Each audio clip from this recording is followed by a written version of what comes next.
Wake up! Hello! It's time for some slaves to riches. Bridget Mason, born a slave in Georgia around 1818, this woman started life at the absolute bottom of the societal food chain. Her early years were about survival. By her teenage years, she was forcibly relocated to Mississippi with her owner, Robert Smith. While under his care, if you can call forced labor and abuse care, she had 3 daughters, all fathered by Smith. Yeah, that's as disgusting as it sounds. Then came the wagon trip. Smith, his family, and all the enslaved people he owned were dragged across the country because Smith had jumped on the Mormon bandwagon. The destination was Utah. Well, everyone got a comfy wagon ride except the enslaved, who had to walk hundreds of miles on foot. Because why make your property comfortable, right? At some point in Utah, a church leader nudged Smith to maybe stop being a total piece of human garbage and free his slaves. Shockingly, Smith refused. Generosity wasn't exactly his strong suit. Eventually, the group moved to California. Here's where things get interesting. Smith, apparently not the brightest in the room, didn't grasp that California was a free state. You can almost hear him, slavery? Not illegal everywhere? But ignorance doesn't hold up in court, and California wasn't playing along with his nonsense. In 1856, freedom came knocking, but it wasn't some magical moment of altruism. Mason got wind that Smith planned to haul his property back to the South. Not interested in continuing this nightmare, she worked with some free black folks and abolitionists to take the case to court. Imagine the scene. Her former owner, stunned that his right to own people was being questioned, arguing in front of a judge. The judge ruled in her favor, stating what should have been obvious to anyone with a soul: no, you cannot legally own people in a free state. Boom. She and her daughters were free. She had to figure out life on her own. First, she picked up work as a nurse and midwife in Los Angeles, making the best of her skills. The pay wasn't glamorous, but Mason had 2 things Smith never had: a work ethic and brains. She saved every dime she could, scraping together enough to buy her first property in 1866. Owning land was practically unheard of for black women. It was downtown Los Angeles, which even back then was starting to show signs of becoming something big. Over the years, Mason played the real estate game like a pro. She rented out parts of her property, sold some at a profit, and bought more land. She was building wealth in a way that would leave her racist former owner spinning in his grave. By the time Los Angeles became a bustling city, her investments had skyrocketed in value. In today's money, her wealth would be in the millions. Not bad for someone who started life as literal property. Ziryab. Ziryab started out as a slave in Iraq in the 8th century. His name wasn't even Ziryab back then. That was a nickname, meaning blackbird.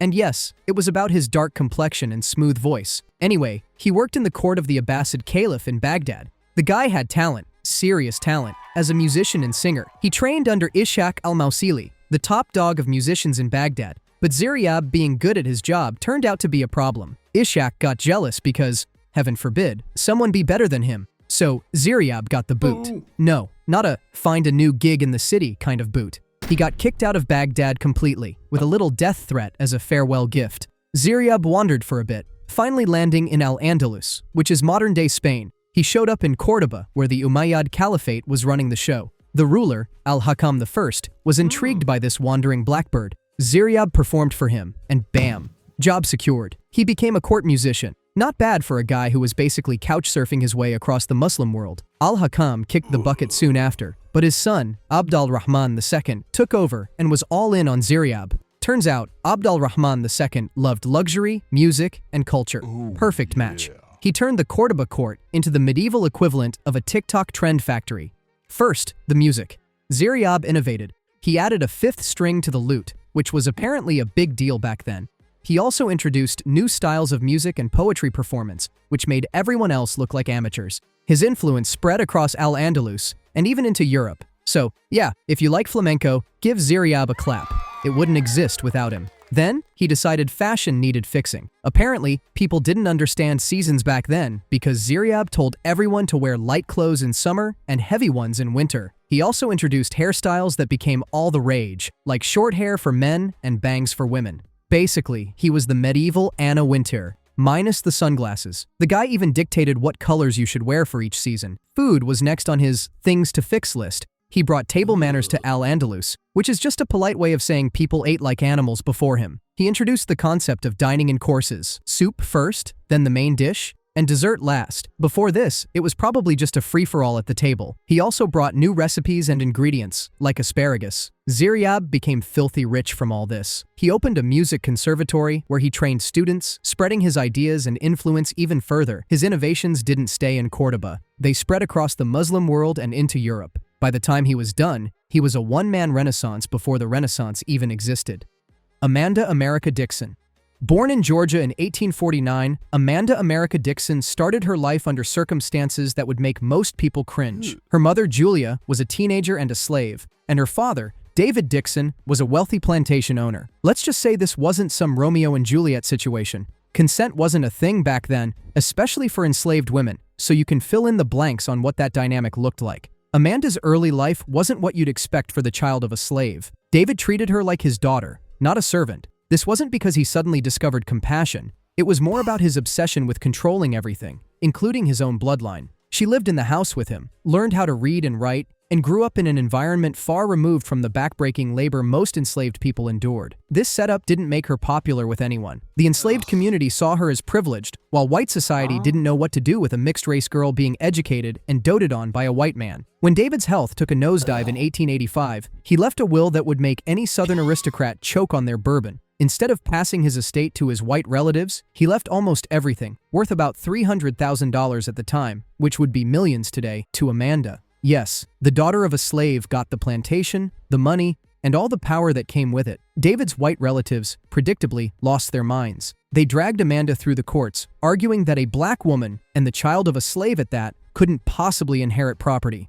But Amanda had something they didn't: money and an ironclad will. The case went all the way to the Georgia Supreme Court, which ruled in her favor. This didn't suddenly make her beloved by the locals, but it did make her untouchable. Money talks, even when racism screams. Amanda married twice. The first husband was Charles Eubanks, her cousin. Yep, her cousin. This was the South, after all. The marriage didn't last long, mostly because Charles was abusive. Her second marriage was to Nathan Toomer, a man described as mulatto, which was the polite way of saying not white enough to be treated well but too light-skinned to blend in. That marriage was reportedly happier, though happier in this context just means he wasn't trying to kill her. She spent the rest of her life living like Southern royalty, which was a huge middle finger to everyone who thought a black woman had no business owning land, let alone living in luxury. She didn't become an outspoken activist or join abolitionist movements. Instead, she lived quietly, focused on managing her estate and enjoying her wealth.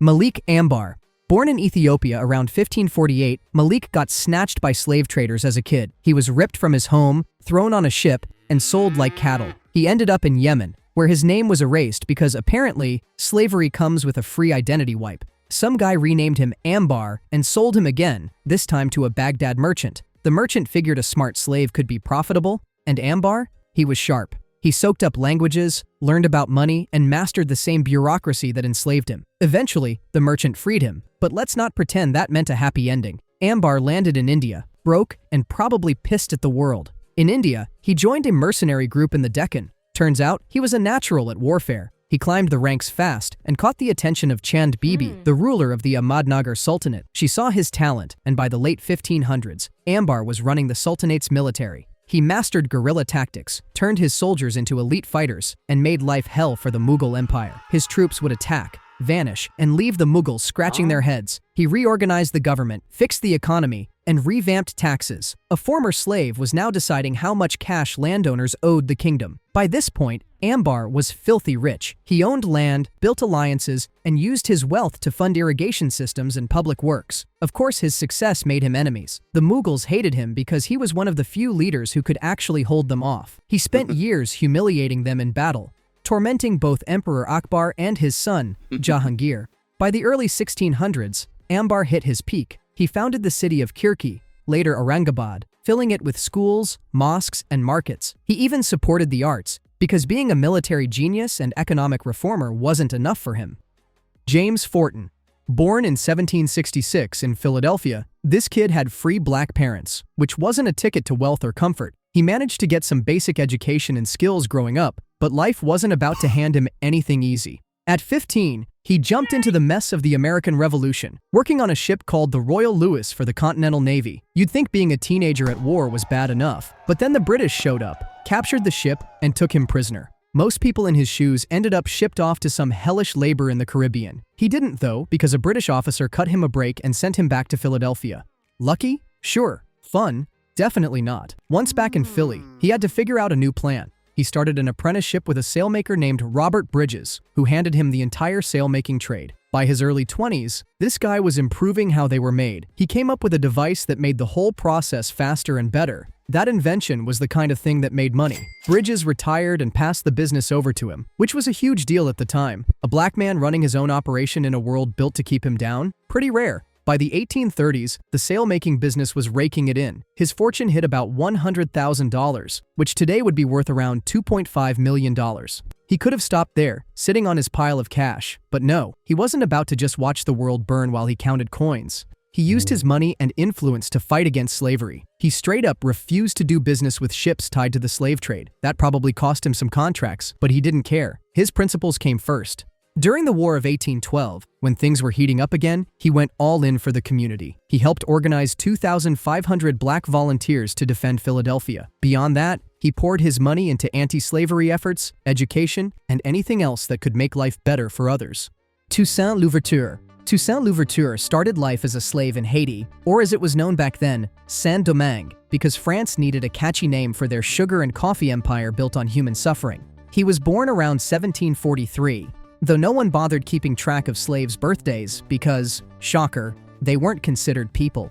His owners let him learn how to read and write, which was rare because knowing how to spell freedom might give slaves ideas. He also picked up French, some Latin, and military strategy because why not? Toussaint worked as a coachman, which sounds fancy until you remember it's just driving rich elites around while still being treated like dirt. But he gained a reputation for being smart and reliable, which somehow earned him better treatment. His luck shifted when his owner, Baron de Liberté, freed him in the 1770s. Toussaint got land and became a small landowner. The guy went from being property to owning property, which was a twist no one in 18th century French society was rooting for. 1791 came, and things in Saint-Domingue were a mess. The French Revolution was happening back in France, and the ripple effects hit the colonies like a ton of angry bricks. Slaves on the island figured this was their chance to revolt because the French were too busy guillotining each other to notice. Toussaint joined the rebellion late in 1791, and here's where things got spicy. Instead of just swinging machetes and hoping for the best, he used his military smarts to organize the rebels into a proper fighting force. By the mid-1790s, Toussaint was leading armies, negotiating with European powers, and outmaneuvering professional soldiers who probably didn't expect a former slave to out-strategize them. He aligned with Spain for a bit because they were also fighting the French, but when France abolished slavery in 1794, he switched sides faster than a politician during an election year. Fighting for France now, he kicked the Spanish and British off the island. By 1796, Toussaint controlled most of Saint-Domingue. He kept fighting off anyone who thought they could waltz in and take over, including French officials who didn't love that a black guy was running things. He played the political game too, pretending to be loyal to France while basically running the island as his own country. He reinstated the plantation system, but with paid labor because, sure, let's not get too radical, the plantations made him rich, which is ironic considering he used to be a cog in the plantation machine. By 1801, Toussaint had enough power to draft a constitution declaring himself governor for life. This was the part where Napoleon, ruling France at the time, decided he wasn't cool with a former slave building his own mini-empire. So, Napoleon sent his brother-in-law, Charles Leclerc. Wait, Charles? Leclerc!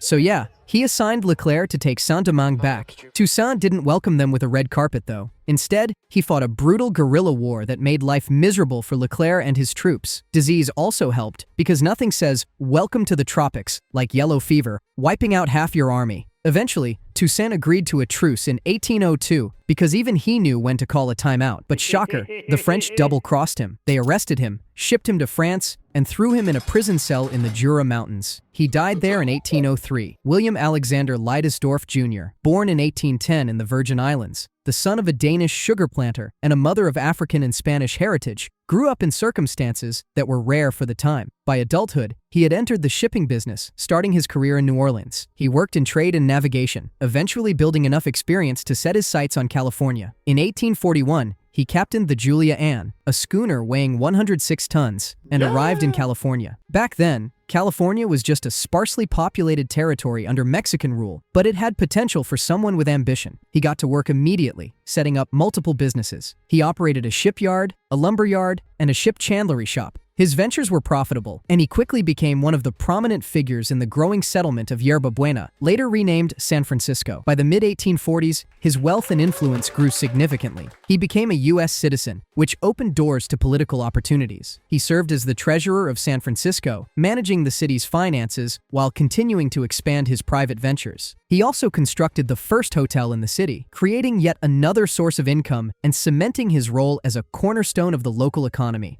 Around the same time, he acquired a vast piece of land known as Rancho Rio de los Americanos. Spanning approximately 35,000 acres, this estate became one of his most valuable assets. The property included land near what is now Sacramento, making it strategically important for trade and development in the region. His estate's value was substantial, and by the time of his death in 1848, it was estimated to be worth $1.4 million. For perspective, this would translate to over $20 million today. This wealth made him one of the wealthiest men in California, and arguably the first millionaire of African descent in the United States. However, he died suddenly in 1848 from what was likely typhoid fever. Paul Cuffe. Paul Cuffe was born in 1759 in Massachusetts to a freed African father and a Wampanoag mother. His dad, Cuffe, was a freed slave from West Africa who somehow managed to scrape together enough resources to own a small farm, a rare flex for a black man in 18th century America. Paul, however, didn't have much time to appreciate the family's modest setup before life came crashing down. His dad died when he was a teenager, leaving Paul, his mom, and his 9 siblings to fend for themselves. 9 siblings. With no formal education, because of course the colonial world didn't think black kids needed that, Paul taught himself how to read, write, and do math. You know, because being an illiterate farmhand forever wasn't on his bucket list. He quickly realized that sticking around on land wasn't going to cut it, so he turned to the sea. At the ripe old age of 16, he started working on whaling and fishing boats. By his 20s, Paul had enough sea legs to start thinking bigger. While most people were busy not even remembering black sailors existed, Paul started investing in boats. Yes, plural. He built his first ship and used it for trading goods. Not just local stuff either.